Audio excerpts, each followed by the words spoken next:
SLT within online learning සහ online working සඳහා ඇදහිය නොහැකි data දීමනා GB 30ක් රුපියල් 195යි GB 100ක් රුපියල් 490යි අඩුම මිලට වැඩිම data SLT වෙතින් සිරා කොක්කක් සෙට් කරගන්න ඔබේ ඇඳුම එළිය රැක ගන්න නවරින් සෑම සේවීමකින්ම ඇඳුමට අලුත් එළිය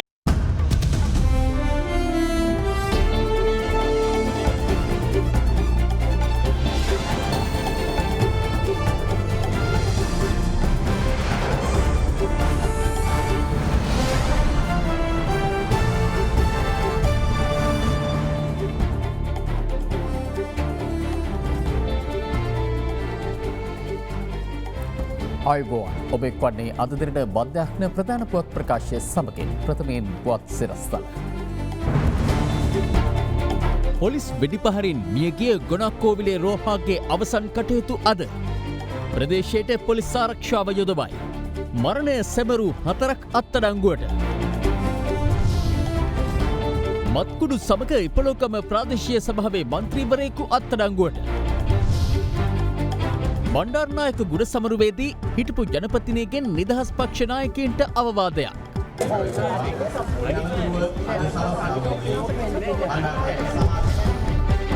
අනතුරකට අතවනන හරංගල වැල්පාලම. ඇල්කොහොල් අඩංගු හෑන්ඩ් සැනිටයිසර් භාවිත කරන්න. ලෙඩ රෝග ඇති කරන විෂ බීජවලට එරෙහිව සටන් කරන්න. හඳුන්වා දීමේ මිල රුපියල් 350යි. ප්‍රථමයෙන් දේශීය පුවත්. පොලිස් වෙඩිපහරින් මියගිය ගොනක්කෝවිලේ රෝහා නැමැත්තාගේ මරණය පිළිබඳව සැමරුම් උත්සව පැවැත්වූ කාන්තාවක් ඇතුළු පුද්ගලයන් 3 දෙනෙකු අත්අඩංගුවට ගෙන තිබෙනවා. මේ අතර හෙරොයින් සමග ඉපලෝගම ප්‍රාදේශීය සභාවේ මන්ත්‍රීවරයෙකුද පොලිසිය විසින් අත්අඩංගුවට ගැනුණා. ඝාතන සිද්ධි රැසකට පොලිසියට අවශ්‍යව සිටි හැරල් රෝහණ ද සිල්වා හෙවත් ගොනාකෝවිලේ රොහාමීගමුව කොච්චිකඩේ පෝරුතොට කම්මල් මෝය පාර වෙරළ තීරය හරහා ඉන්දියාවට පැන යාමට උත්සාහ කිරීමේදී පොලිස් වෙඩිපහරකින් මිය ගියේ පසුගිය 24 වෙනිදායි. මියගිය රොහාගේ දේහ අඟුලාන් ප්‍රදේශයේ පිහිටි ඔහුගේ නිවසේ තැන්පත් කර තිබෙනවා. මෘතදේහය පිළිබඳ අවසන් කටයුතු අද සවස 4ට අඟුලාන පොදු සුසාන භූමියේදී සිදු කිරීමට නියමිතයි. මේ අතර ගොනාකෝවිලේ රෝහා නැමැත්තාගේ මරණය පිළිබඳව සැමරුම් උත්සව පැවැත් වූ කාන්තාවක් ඇතුළු පුද්ගලයන් 3 දෙනෙකු අත්අඩංගුවට ගෙන තිබෙනවා. මීට ඉහතදී රෝහා විසින් ඝාතනය කළ කුඩු අංජුගේ සහෝදරයා වන ලන්සියාගේ මෘතදේහය වල දැමූ දෙහිවල ගල්කිස්ස නගර සභා පොදු සුසාන භූමියේ මෙම සැමරුම් උත්සවය සංවිධානය කර තිබූ බවයි පොලිසිය පැවසුවේ. අතිනවීන ඩ්‍රෝනා යානා යොදා ගනිමින් ලන්සියාගේ මෘත ශරීරය වල තමා ඇති සොහොන් කොතට ඉහළින් මල්ලසීමට ඔවුන් සූදානමින් සිට ඇති බව සඳහන්. අදාළ සිද්ධිය සම්බන්ධව ගල්කිස්ස කොට්ටාශ භාර ජ්‍යෙෂ්ඨ පොලිස් අධිකාරී රෝහන් ප්‍රේමරත්න මහතාගේ උපදෙස් පරිදි සාමය කඩවීමේ චෝදනාව යටතේ මියගිය ලන්සියා නමැත්තාගේ බාල සොහොයුරිය කුඩු අංජු සමග WhatsApp සබඳතා පැවැත් වූ පුද්ගලයෙකු සහ මල්ලසීමට සූදානම් වූ තවත් පුද්ගලයන් 2 දෙනෙකු ඔවුන් පැමිණි වාහනයක්ද සමගින් දෙහිවල පොලිසිය විසින් අත්අඩංගුවට ගෙන තිබෙනවා. අත්අඩංගුවටගත් සැකකාරිය ඇතුළු සැකකරුවන් අද ගල්කිස්ස මහේස්ත්‍රාත් අධිකරණයට ඉදිරිපත් කිරීමට නියමිතයි. මේ අතර මිනුවන්ගොඩ මිරිස්වත්ත යාගොඩමුල්ල ප්‍රදේශයේ කොස්කුර තාරකගේ ගෝලියෙකුගේ නිවසක් පරීක්ෂා කිරීමේදී බෝරු 12 ගිනි අවි 2ක් සමග 2 දෙනෙකු අත්අඩංගුවට ගෙන තිබෙනවා. ඊයේ සවස මිනුවන්ගොඩ පොලිසිය සිදු කළ වැටලීමේදී අදාළ නිවසේ තිබී මත්කුඩු ග්‍රෑම් 3ක් සොයාගෙන තිබුණා.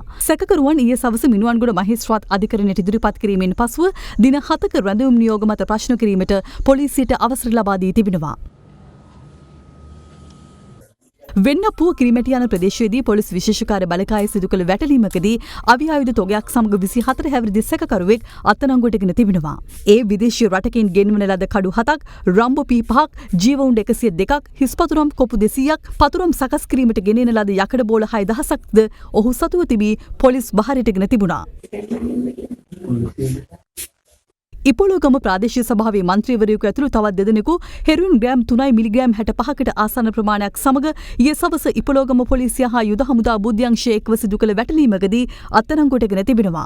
වයස අවුරුදු 26, 28, 32 වයස්වල පසුවන ඔවුන් ඉපොලෝගම සේනපුර සහ මහමීගස්වැව පදිංචිකරුවන් පිරිසක්. ඉන් අයෙකු ඉපොලෝගම ප්‍රාදේශීය සභාවේ පොදුජන පෙරමුණු පක්ෂයේ මන්ත්‍රීවරයෙක් බව පොලිසිය ප්‍රකාශ කළා. සැකකරුවන් අද කැකිරාව දිසා මහේස්ත්‍රාත් අධිකරණයට ඉදිරිපත් කිරීමට නියමිතයි. සෙලාන් බැංකුව සුහද හදක් ඇති දේශීය බැංකුව. 19 වන ආණ්ඩුක්‍රම ව්‍යවස්ථා සංශෝධනයේ හේතුවෙන් රාජ්‍ය නිලධාරීන් සේවය නොකරන තත්ත්වයක් බතු ඇති බවට ඊඩම් අමාත්‍ය එස්.එම්. චන්ද්‍රසේන මහතා චෝදනා කරනවා.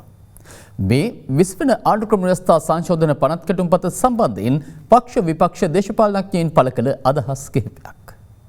සමගි ජන බලවේගයට පාර්ලිමේන්තුවේ 3/2ක් අපි ලබා ගැනීම වළක්වන්න කිසිම පුළුවන්කමක් නැහැ. මොකද ඒගොල්ලන්ගේ කණ්ඩායම ඇතුලේ තියෙන බෙදීම තුල. අනික මෛත්‍රීපාල සිරිසේන ජනාධිපතිතුමාත් මේ 19 අරගෙන ආවේ බොහෝ වගන්ති බලගැන්වෙන්නේ එතුමාගේ කාල සීමාවෙන් පස්සේ. ඒ හින්දා 19 මේ රටට කරපු හානිය අපි ඉවත් කරලා තියෙනවා. මේ 20 වෙනි සංශෝධනයේ විගණන පනත අවෝසි කරලා රජයට මේ රටේ ජනතාවට ලැබෙන සෙත මොකද්ද? ඇයි ප්‍රසම්පාදන කොමිසම මේ විවස්ථා සංශෝධනයෙන් ඉවත් කරන්නේ? ඒකෙන් දමන ක්‍රියාවලිය සහ විනිවිදභාවය අහිමි වුණාම ඒකෙන් රටේ ජනතාවට ලැබෙන ප්‍රයෝජනය මොකද්ද? සීමාවක් රහිතව ඇමතිවරු පත් කරන්න පුළුවන් නීතියක් සම්පාදනය කරපුවාම ඒකෙන් ලැබෙන ප්‍රයෝජනය මොකද්ද මේ රටේ ජනතාවට? නෑ ජනාධිපතිතුමාවත් අගමැතිතුමාවත් කවදාවත් හොරකම් කරලා නෑනේ. මේගොල්ලෝ ජනාධිපතිවරණ එනක නවත්තන්න නොයෙකුත් නඩු දැම්මා. නොයෙකුත් දේවල් කරා. පුළුවන් තරම් හිරේ දාන්න තමයි බැලුවේ. නිසා විගණනය කරලා වැරද්දක් කරන්න වැරදි කරන්න එපා. ඒ නිසා මේ ඔය එක එක දේවල් කියන්නේ මොකද යවන්න. 19 නිසා මේ රටට විශාල හානියක්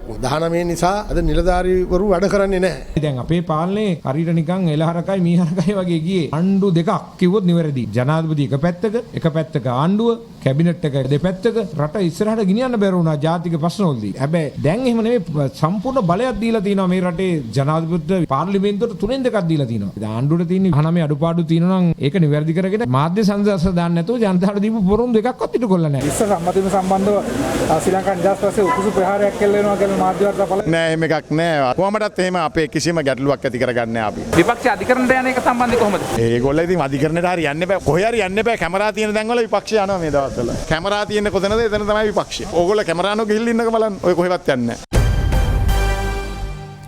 සමග ජන බලවේගයේ දියත් කරන ගම්මට්ටමින් පාක්ෂිකයන් දැනුවත් කිරීමේ වැඩසටහන අද කැකිරාව ප්‍රදේශයේදී පැවැත්වුණා. ඒ විපක්ෂ නායක සජිත් ප්‍රේමදාස මහතාගේ ප්‍රධානත්වයෙන්. විපක්ෂ නායක සජිත් ප්‍රේමදාස මහතා අද පෙරවරුවේ කැකිරාව සූර්යගම ශ්‍රී සුමංගල විහාරස්ථානයේ වෙත පැමිණියා. ඒදී විපක්ෂ නායකවරයා විහාරාධිපති පූජ්‍ය කොස්සිනි රත්නජෝති හිමියන් බැහැදක පිළිසඳරකද නිරත වුණා. සංශෝධනය රටට වින කරන රටට අහිත කර ප්‍රජාතන්ත්‍ර විරෝධී ව්‍යවස්ථා සංශෝධනය. ඒට විරෝධත්වය පාලා අපි සභාගර්භය තුලත් අපේ අදහස් ඉදිරිපත් කරා. ඉන් පිටතත් ඉදිරිපත් කරා. අපේ බලාපොරොත්තුව 20 වෙනි සංශෝධනය පරාජය කිරීමේ ගමන ක්‍රියාත්මක කිරීම. ශ්‍රී ලංකා නිදහස් පක්ෂයේ නිර්මාතෘ දිවංගත SWRD බණ්ඩාරනායක මහතාගේ 61 වන ගුණ සමරුව අදට යෙදී තිබෙනවා.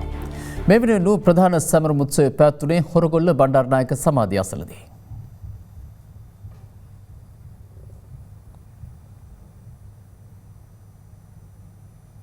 දිවංගත අග්‍රාමාත්‍ය SWRD බණ්ඩාරනායක මහතාගේ 61 වැනි ගුණ සමරුව අද පෙරවරුවේ ගම්පහ හොරගොල්ල බණ්ඩාරනායක සමාධිය අසලදී පැවැත්වුණා. ඒ හිටපු ජනාධිපතිනි චන්ද්‍රිකා බණ්ඩාරනායක කුමාරතුංග මහත්මියගේ සහ සුනේත්‍රා බණ්ඩාරනායක මහත්මියගේ ප්‍රධානත්වයෙන් ආගමික වතාවත් සිදු කර දිවංගත SWRD බණ්ඩාරනායක මහතාට පින් පැමිණීමෙන් අනතුරුව බණ්ඩාරනායක සමාධියට පුෂ්ප පහර දැක්වීම සිදු කෙරුණා. මෙම අවස්ථාවට ශ්‍රී ලංකා නිදහස් පක්ෂ මහලේකම් රාජ්‍ය අමාත්‍ය දයාසිරි ජයසේකර, ජ්‍යෙෂ්ඨ උපසභාපති අමාත්‍ය නිමාර සිරිපාද සිල්වා, හිටපු කතානායක කරු ජයසූරිය සහ හිටපු පාර්ලිමේන්තු මන්ත්‍රී අර්ජුන රණතුංග යන මහත්වරුන් ඇතුළු පිරිසක් එක්ව සිටියා. वार्ता चित्रपटे अद विसवेननु रोज पुट्टे प्रहारे सगमाई अवस्थावයි සඳහාවි ආවාදනාය එනතුරුව අද සවස්තාවේදී අනාගත සමාජයේ මම දන්නේ මාව එකෙන් තල්ලු කරලා තියෙන්නේ. ඉතින් මේ ඒකේ ඉන්න අයගෙන් අහන්න වෙනවා. ඒතකොට ඔබතුමිය තල්ලු ගන්න බෑනේ ඔබතුමිය. අපේ කියලා මං එහෙම බූදලයක් හැටියට ලියා ගන්න අනිත් අය වාගේ. මම අයි මගේ මල්ලි මගේ අයියයි මගේ පුතායි මගේ ගෑණි ඔක්කොමලට මං එහෙම හරි මිනිහට හරි එහෙම දේශපාලනයක් අපි කරන්නේ නැහැ නේ. ඉතින් අපි කවදාවත් හිතන්නේ නැහැ ශ්‍රී ලංකා නිදහස් පක්ෂ අපේ කියලා. ඉතින් මම ගෙනල්ලා පොදු ජනතාවගේ නායකයෙක්ට දුන්නා. හැබැයි වැඩේ කාගත්තා. ඉතින් මම කරන්න දෙයක් නැහැ. දුන්න නායකයා සම්පූර්ණයෙන් පක්ෂ කෑලි වලට ඉරලා මඩේ දාලා පාගලා ඉවරයි. ඔබතුමිය මේ ගොඩ ගන්න මොකක් ගන්න නැද්ද ක්‍රියාමාර්ග? දැන් ගොඩ ගන්නේ මුක්කු එක්කද? බණ්ඩාරනායක දර්ශනය අනුව ජනතා සේවය කරන මිනිස්සුන්ට හොරකම් කරන්න බෑ. මිනි මරන්න බෑ. තමාව විවේචනය කරුවා කියන මහා පාරේ මිනි මරලා දාන්නත් බෑ. හොරෙන් මරන්නත් බෑ. රජයේ මුදල් ජනතාවගේ මුදල් හොරකම් කරන්නත් බෑ. ඉතින් එහෙම නොකරන අය අද ශ්‍රී ලංකා නිදහස් පක්ෂයේ ඉහළ මට්ටමේ කීයක් කවුද කියලා මම හොයනවා. තාම හොයාගන්න බැරි වුණා. මෙතුමින් දැන් මේ බලය ආයක තැනකට එන්න එනවා 20ත් එක්ක. මේක මොකද වෙන්නේ රට මෙහෙම ගියොත්? 20 අති භයානකයි. ප්‍රජාතන්ත්‍රවාදයේ ඉවරයි. එච්චරයි මට කියන්නේ. ඒ කියන්නේ මම ළඟදී කියලා කතා කරනවා. ශ්‍රී ලංකා නිදහස් පක්ෂ පිරිසක් UMP ට හෝ බලවේගයට යෑමේ නිකන් ප්‍රවෘත්තාවක් තියෙනවද පොඩ්ඩක්? නෑ ඉතින් අපේ යන්න තියෙන පිරිස් ගිහිල්ලා ඉවරයි දැන්. යන්න කවුරුත් නෑ දැන් එන කට්ටිය ඉන්නේ අපෝ. එක්සත් ජාතික පක්ෂයට කියලා සහයෝගය දුන්න කට්ටිය. ඒ අය නැවත පක්ෂයට ඇවිල්ලා තිබෙනවා. ඒ අයට මම කියන්න කැමතියි. එයාගේ മന്ത്രി ධූර අහෝසි වෙනවා. නමුත් අපි ඒ අයව ආදරෙන් පිළිගන්නවා. කොවිඩ් වෛරසයට ගොදුරු වී මියගිය ජනප්‍රිය ඉන්දිය ගායක SP බාලසුබ්‍රමණියම්ගේ දේහය පිළිබඳ අවසන් කටයුතු අද සිදු කිරීමට නියමිතයි. පවතින කොවිඩ් අවදානමද නොතකමින් දේහයට අවසන් ගෞරව දැක්වීමට චෙන්නයිහි පිහිටි ඔහුගේ නිවස වෙත විශාල පිරිසක් රැස්ව සිටි බව විදෙස් මාධ්‍ය වාර්තා කළා. මේ අතර ඊයේ දිනේ කොවිඩ් ආසාදිතයින් 10 දෙනෙකු හඳුනා ගැනීමත් සමග මෙරටින් වාර්තා වූ කොවිඩ් ආසාදිතයින් සංඛ්‍යාව 3345 දක්වා ඉහළ ගියා.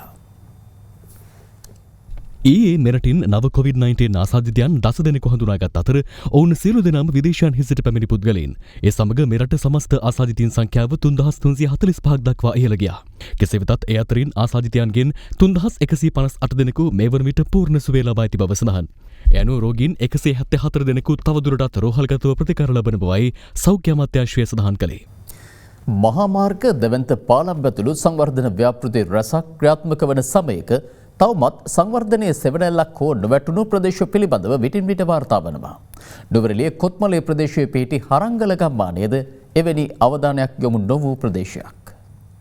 කොත්මලේ ඔය තරණයට ඉදිකර ඇති මේ වැල් පාලම ඩයාපාන සහ ඉලුක්තැන්න ගම්මාන යා කරන එකම මාර්ගයයි. ගම්වාසී පවුල් 300ක පමණ ජනතාවට ගම්පොළ සහ නාවලපිටිය නගර කර යාමට සිදු ඇත්තේ මෙම වැල් පාලම තරණය කරමින්. නමුත් වසර ගණනාවක් තිස්සේ කිසිදු ප්‍රතිසංස්කරණයකට ලක් නොවූ මෙම වැල් පාලමට අද අත්ව ඇති ඉරණමයි මේ.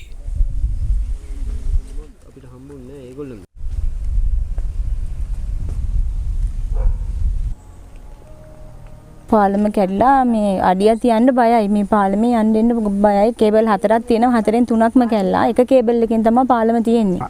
ඉතින් මේක යන්නේ මරුව සමවාසී තමයි. ඉතින් මේ රැලි කැඩලා තියෙන්නේ. වැටිලා මේ ළඟදිත් තුවාලලා තියෙනවා කට්ටිය.